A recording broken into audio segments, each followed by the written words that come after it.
Moi, je suis malien, mais je suis né à Niamey et j'ai passé mes 10 premières années au Niger. Donc, c'est un pays que je connais bien. C'est un pays qui a eu un homme d'État exemplaire, visionnaire, Séni Kountché.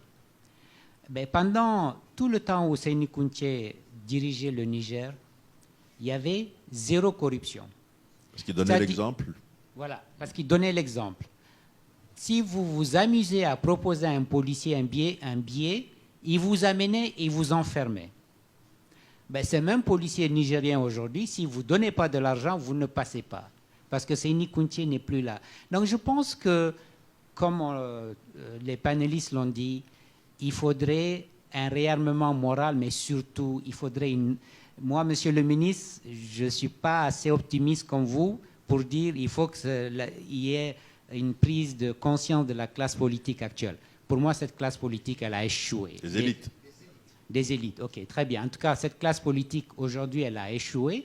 Et le problème aussi, c'est que les élites, monsieur le ministre, c'est que souvent les élites, voyant tout ce qui se passe, ne veulent pas venir aux affaires, ne cherchent pas à venir aux affaires, parce que c'est tellement pourri qu'ils se disent « moi, je préfère rester dans mon coin ».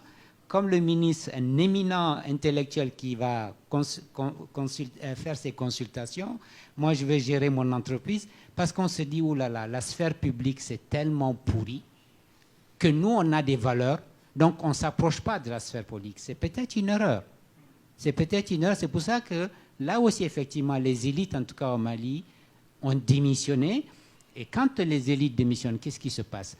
On a une certaine classe qui est sans foi ni loi, qui vient au pouvoir pour jouir des privilèges du pouvoir et pour perpétuer un système de corruption qui n'est pas inscrit dans les gènes d'aucune société. Le sociologue là, il peut vous le confirmer. Aucune société n'a les gènes de la corruption, du désordre, de l'indiscipline. Ce n'est pas vrai. Et d'ailleurs, nous les Maliens, Serge, quand on va à Paris, on va à l'aéroport de Bamako, c'est nous. C'est la pagaille. On connaît un policier, on lui donne notre passeport, il enjambe ceux qui sont dans la file et tout ça. Bref, c'est à la malienne, quoi. Donc, on veut toujours les shortcuts, quoi. Et arrivé à Paris. Arrivé à Paris, paf. Il y a la ligne rouge là. Vous ne verrez pas un Malien qui a un pied au-dessus de la ligne rouge. Mais qu'est-ce qui fait ça? Mais parce que là-bas, ils savent que ce n'est pas possible. Ils savent qu'à Paris, ce n'est pas possible. On vous dit c'est le rang pour tout le monde. Qui est fou? Quel est le Malien fou qui va donner un billet de 10 € à un policier à Paris? Est-ce que ça existe, ça? Ça n'existe pas. Mais comment faire alors le Big Bang? Mais alors là, ça, c'est tout un programme. Si il y a 3 heures, on peut en débattre. Amadou Pateba a une expression que j'aime bien.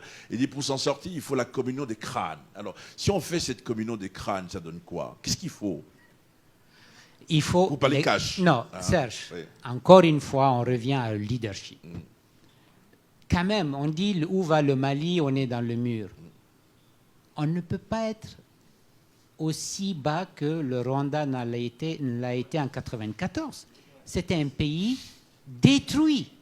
800 000 morts. Je ne sais pas si vous imaginez 800 000 morts. Hitler, il a mis 5 ans pour massacrer 5-6 millions de Juifs. Au Rwanda, ils ont massacré 800 000 personnes en 3 mois. 3 mois. 10% de la population détruite, partie. Mais c'est un pays aujourd'hui qui est la fierté de tous les Africains. Pourquoi? Parce qu'il y a un leadership. Est-ce que ça vous donne envie de faire de la politique? Serge, j'ai une entreprise avec des employés et tout ça. Alors non, pour être plus sérieux, pour rebondir dans le sens de ce qu'a dit le ministre Wan, je pense qu'au Mali, les élites, quand je dis les élites, ceux qui ont reçu l'éducation malienne, moi je dirais, la bonne éducation, ne pourront pas faire l'économie peut-être de venir dans l'arène politique, dans l'arène publique, je dirais, même pas politique, publique, gérer nos entreprises, faire des consultations. Je pense qu'aujourd'hui, ce n'est plus suffisant. Peut-être qu'il faut aujourd'hui que les élites se fassent entendre, que les élites aujourd'hui essayent de venir à des postes pour pouvoir changer la donne. Mais Serge, ça commence d'abord par la tête. Le jour où on aura un Kagame, un Rawlings, un Ben Ali à la tête du Mali, le Mali va changer. Le Mali va changer.